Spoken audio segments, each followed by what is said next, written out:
ఇటీవల అమెరికా అధ్యక్షుడు Donald Trump మన భారతదేశ ఆర్థిక వ్యవస్థని ఒక డెడ్ ఎకానమీ అని కమెంట్ చేశాడు. దాన్ని మన పార్లమెంటు ప్రతిపక్ష నాయకుడు రాహుల్ గాంధీ సమర్థించాడు కూడా ఆ స్టేట్మెంట్. అయితే ప్రపంచమంతా కోడే కూస్తున్న విషయం, చిన్నపిల్లలకు కూడా తెలిసిన విషయం ఒకటి ఏమిటంటే, భారతదేశము గత 10-12 సంవత్సరాల్లో ఆర్థిక వ్యవస్థ గణనీయంగా అభివృద్ధి చెంది టాప్ 4th ర్యాంకులో ప్రస్తుతం ఉన్నదని, అది టాప్ 3కి వెళ్లబోయే అవకాశం ఉందని కూడా ప్రతి ఒక్కరికి తెలుసు.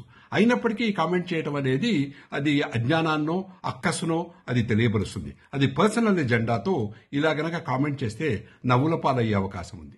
అయితే దీనికి మనం ఎలా రియాక్ట్ అవ్వాలి? ఏదో వాళ్ళు చేసిన కామెంట్ కి కౌంటర్ కామెంట్స్ వేస్తూ సమయం వృధా చేయటం కాదు. దీన్ని ఒక అవకాశంగా తీసుకుని మనం ఎదగాలి.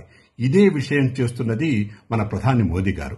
దీనికి ఆయన ప్రయోగించిన అస్త్రం ఏమిటంటే స్వదేశీ కా సంకల్ప్.